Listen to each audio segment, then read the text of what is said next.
The Unveiling, the Four Horsemen and the Fall of Empire. Welcome to Unmasking the Gods. To the modern ear, the word apocalypse conjures images of the end of the world, fire, brimstone, and total annihilation. But in the first century, the Greek word apocalypsis simply meant an unveiling or a pulling back of the curtain.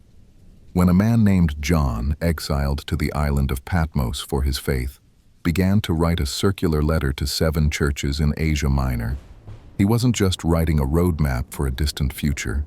He was writing a subversive, coded critique of the most powerful empire the world had ever known, Rome. These cities were the administrative and religious heart of the Roman province of Asia. They were hubs of the imperial cult, where the emperor was worshipped as a god. Imagine walking down a street in Ephesus and seeing coins with the Emperor Domitian's face, inscribed with the title, Son of God, or My Lord and My God. For the early Christians, calling Jesus Lord wasn't just a religious statement. It was a dangerous political act. It meant Caesar was not Lord. The vision of the Four Horsemen in Revelation 6 is the first great unveiling of this conflict.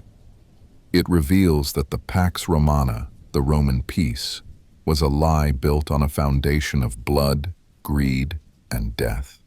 If you're finding this deep dive into the hidden history of the apocalypse fascinating, make sure to hit that like button and subscribe to Unmasking the Gods for more investigative research into the ancient world. Also, leave a comment below. Did you know the book of Revelation was actually a coded message of resistance? Let me know your thoughts. The first horseman, the specter of the east, the unsealing begins.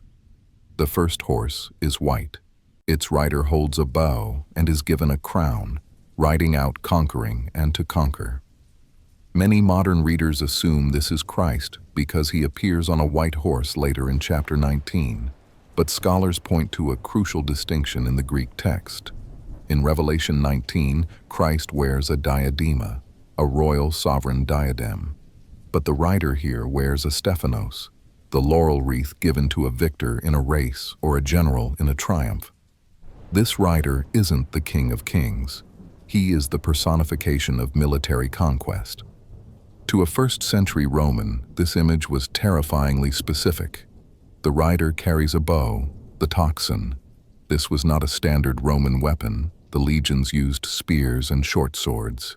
But there was one empire that the Romans could never truly defeat, the Parthian Empire to the east. The Parthians were world famous for their white horses and their legendary horse archers. They mastered the Parthian shot, firing arrows accurately while faking a retreat at full gallop. John's audience would have seen the white horsemen and immediately thought of the threat from across the Euphrates, the only force capable of challenging Rome's global dominance. The red horse, the empire devouring itself. As the second seal breaks, the color shifts to puros, a fiery blood red. This rider is given a machaira, the standard short sword or large knife of the Roman infantry. His mission? To take peace from the earth and make men slay one another. While the white horse represents conquest of foreign lands, the red horse represents the chaos of civil war. This was not a hypothetical fear for John's readers. They lived through the year of the 4 emperors in 69 AD. Following the suicide of Nero in 68 AD, the Roman Empire collapsed into internal carnage. 4 different generals claimed the throne in a single year. The peace of Rome evaporated as legions fought legions. The beast was eating its own flesh. John is showing his readers that an empire built on the sword will inevitably have that sword turned inward, the black horse, the inequity of the scale. The third horse is black, the color of famine and mourning. Its rider holds a zygos, a pair of scales used to weigh food during a crisis.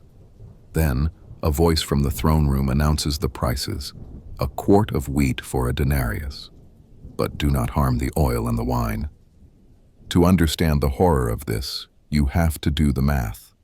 In the first century, a denarius was a full day's wage for a laborer. A quart of wheat was the minimum daily ration for one person. This represents an inflation rate of 800%. It means a man would work all day just to buy his own bread, leaving nothing for his wife or children. But why spare the oil and the wine? These were luxuries of the wealthy. In 92 AD, Emperor Domitian issued a famous edict to address a grain shortage. He ordered that half the vineyards in the provinces, like Asia Minor, be uprooted to make room for wheat. The wealthy provincial elites protested so fiercely that Domitian backed down and revoked the order. The vineyards were spared, but the poor still had no bread. John is exposing the systemic economic injustice of Rome. The poor starve so the rich can keep their wine. The pale horse, the ultimate consequence. Finally, the fourth horse arrives. Its color is chloros, the ashen, yellowish-green hue of a decaying corpse. The rider is named Death, and following close behind him is Hades, the grave. They are given authority over a fourth of the earth to kill by the four sword judgments: sword, famine, plague, and wild beasts. This is the logical culmination of the first three horsemen. Conquest leads to war. War leads to famine. Famine leads to disease and the collapse of civilization. When a society is decimated, the wild animals move back in. The pale horse is the final unmasking of the Roman project. The empire that promised life and prosperity eventually delivers only the silence of the cemetery.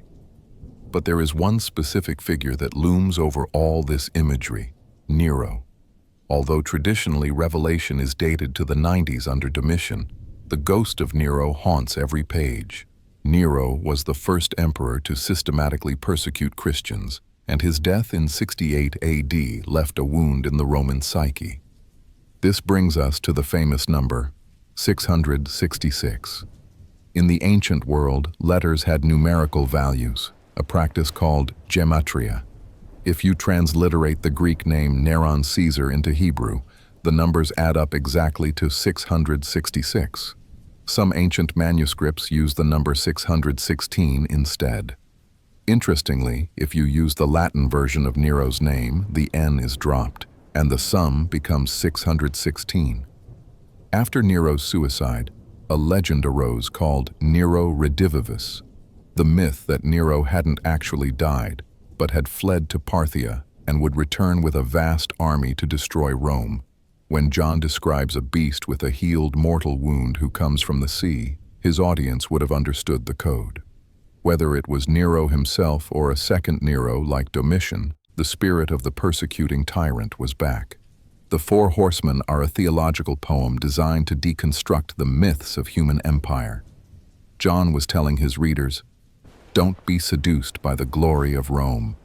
Its conquest is a mask for violence. Its wealth is a mask for exploitation. Its power is a mask for death. But the unsealing doesn't end in despair. Remember who is opening the seals. Not a general, not an emperor, but a lamb who was slain." In the throne room of heaven, John is shown that the true power of the universe doesn't come from the horseman's bow or the soldier's sword. It comes from the non-violent love of the Lamb. The Four Horsemen still ride today whenever greed and conquest are prioritized over people. But Revelation's message remains the same. The empires of men will eventually collapse under their own weight, but the kingdom of the Lamb is the only one that truly endures.